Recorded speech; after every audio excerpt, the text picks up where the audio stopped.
Hi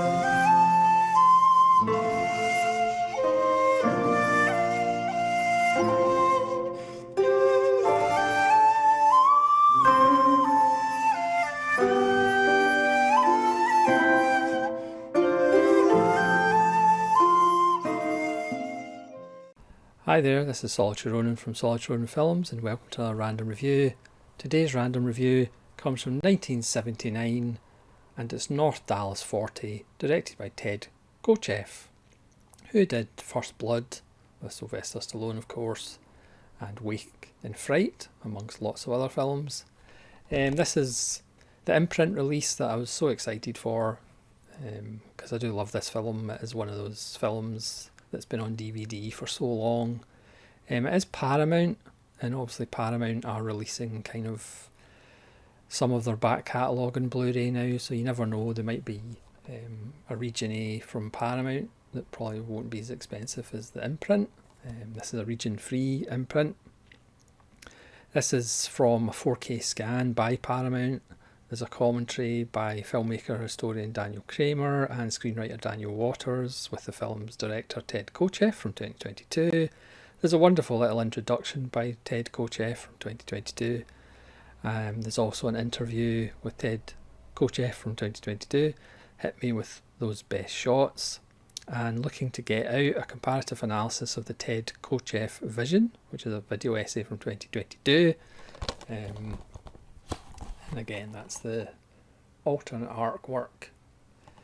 Now, this is a film about professional football, or American football, depending where you live in the world.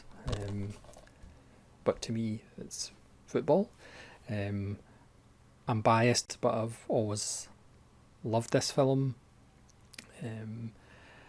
And it's more like a documentary of professional football in the late 70s, early 80s, but it's also visionary, because a lot of the stuff it talks about has just become more amplified in the NFL nowadays. Obviously, the North Dallas Bulls, which is the team that's featured here, is not an NFL team. Due to legal reasons, no NFL teams are affiliated with this film. Even though if you know anything about the NFL, it's pretty much based on the Dallas Cowboys. And the head coach, played by G.D. Spradlin, who is a bit of a Bible fan and into analytics. He designs playbooks pretty much by what the computer tells him. He wears a fedora on the sideline. So anybody who knows a little bit about the NFL and NFL history, it's pretty much Tom Landry and the Dallas Cowboys. Tom Landry was an ex-player who was on the Giants coaching staff with the legendary Vince Lombardi, that the Super Bowl trophy is named after. Iconic head coach of the Packers in the 60s. And then Tom Landry became the head coach of the Cowboys in the early 60s, and he was the head coach until 1988, when he was shuffled off when Jerry Jones bought the Cowboys and replaced him with Jimmy Johnson. And that regime would go on to win 3 Super Bowls in 5 years. So the film was written by somebody who spent some time with the Cowboys, and it's not a very veiled view of Tom Landry and the Cowboys organisation, but obviously it's generally about the NFL. It stars Nick Nolte in what I think is arguably his best performance, along with The Thin Red Line with Terrence Malick. Mac Davis, Charles Durning is wonderful as an assistant coach, who's fairly foul-mouthed. G.D. Spradlin, as I say, is wonderful as the head coach, or Tom Landry, depending on which view you take. Bo Svensson, and for me, being a Raider fan, the wonderful John Matuszak, who is probably more famous for being in the Goonies. But John Matuszak was a wonderful defensive lineman, spent 8 years with the Raiders, won a Super Bowl the year after this film was made in 1980. And he's really stretching his acting, because instead of a defensive lineman, he's playing an offensive lineman. He plays one of the two guards with Bo Svenson. And Matuzak is actually he's the almost sane one. Bo Svenson plays the complete madman, even though Matuzak's character in the film is called Psycho. Matuzak lived the life, partied hard. Unfortunately, he would die at the young age of 38 in 1989. Sadly, another Raider legend that died way too early. But this film is not a celebration of professional football. This is, like I say, it's more like a documentary. It has a brilliant title sequence. Nick Nolte is lying in bed and there's blood on his pillow from his nose. The title starts, he gets up, he's creaking, he's in pain, he's hobbling about in his shorts, taking painkillers, and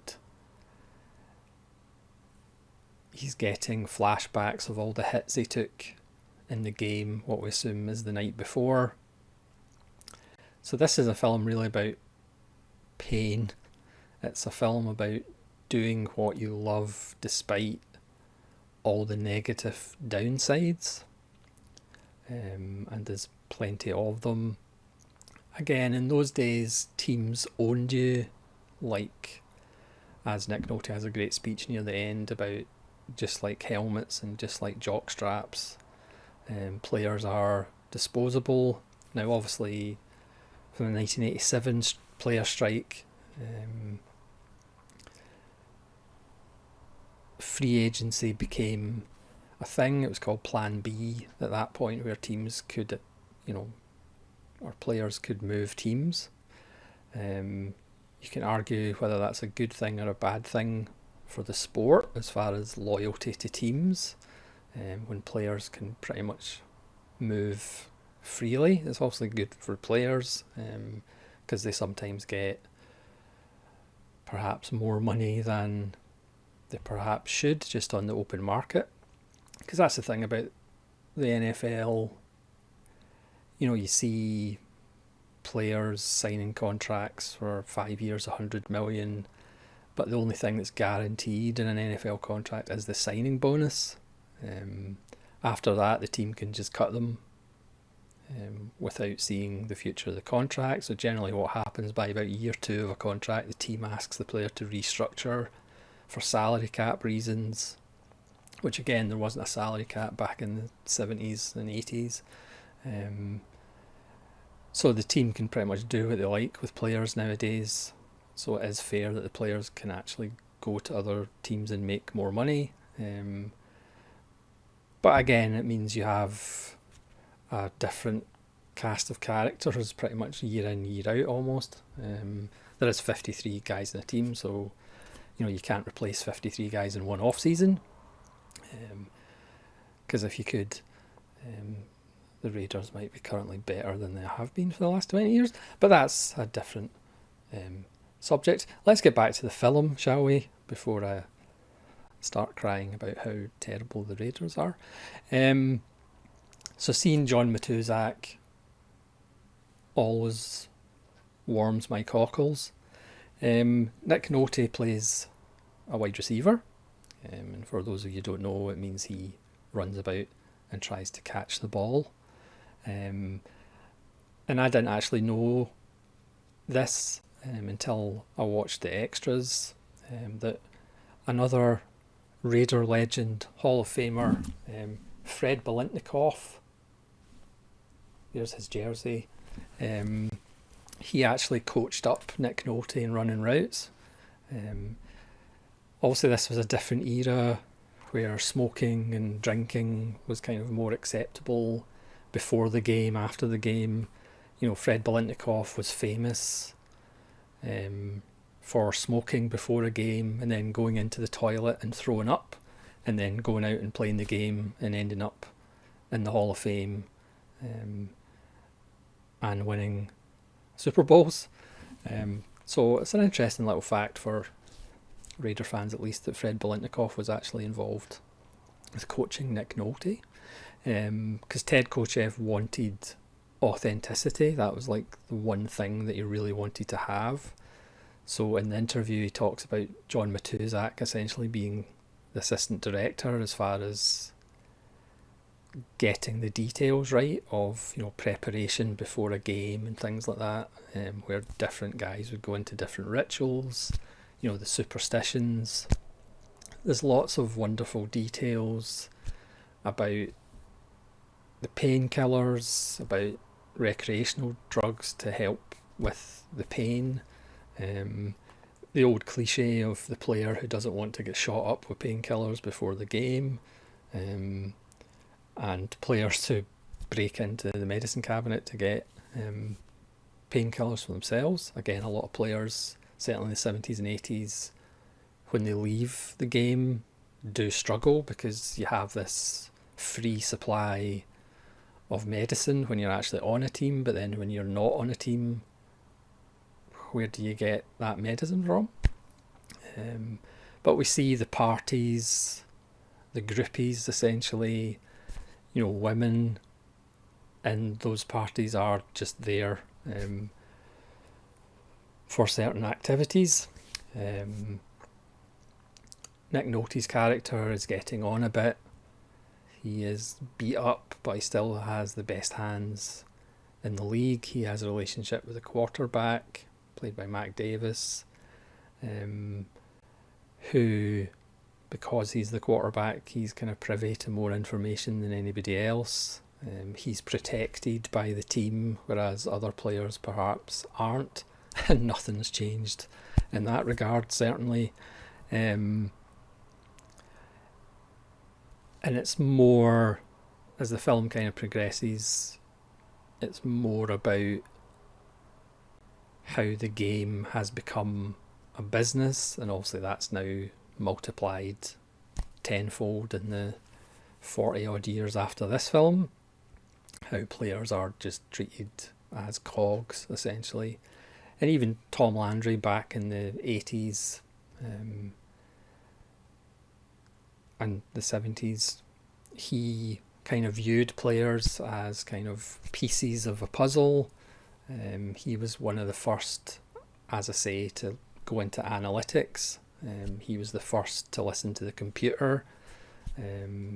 He was the first to use shifts and motions, and so he was fairly innovative, even if he came across as being somewhat cold and somewhat distant, and somewhat inhuman at times, as his players have suggested over the years, because he just cared about winning. There's wonderful scenes in the film room where the team are kind of celebrating making a play, and G.D. Spradlin's like, yeah, but that wasn't the play we were supposed to run.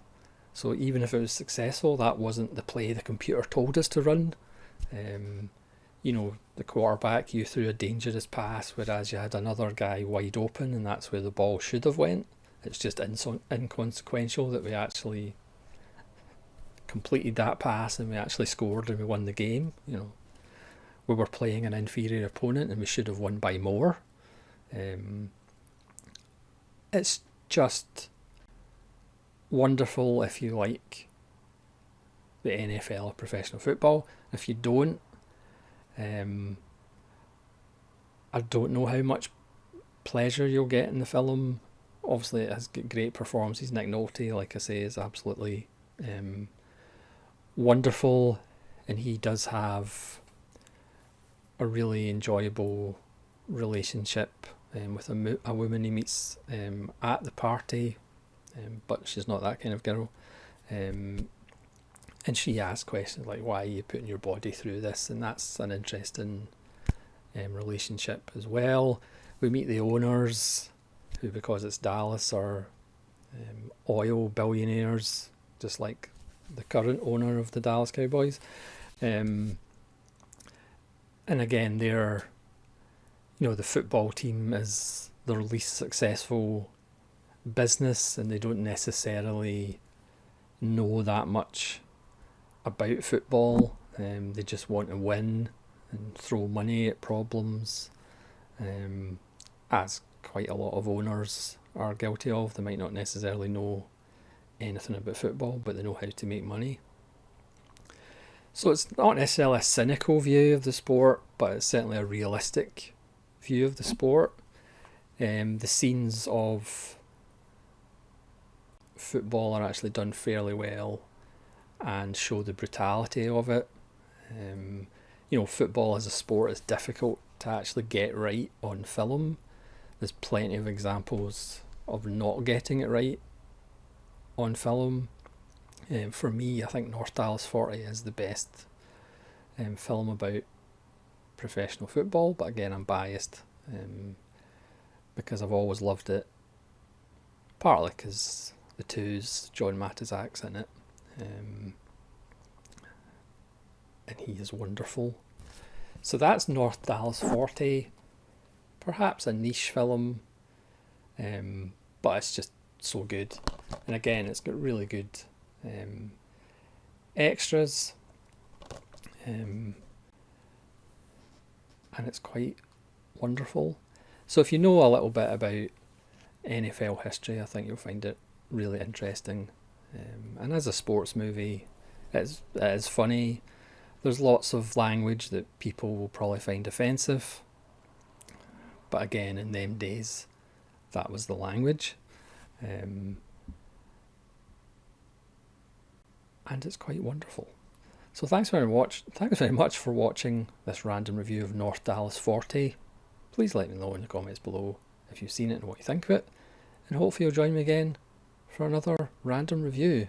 This is Solitary Ronin from Solitary Ronin Films, saying farewell.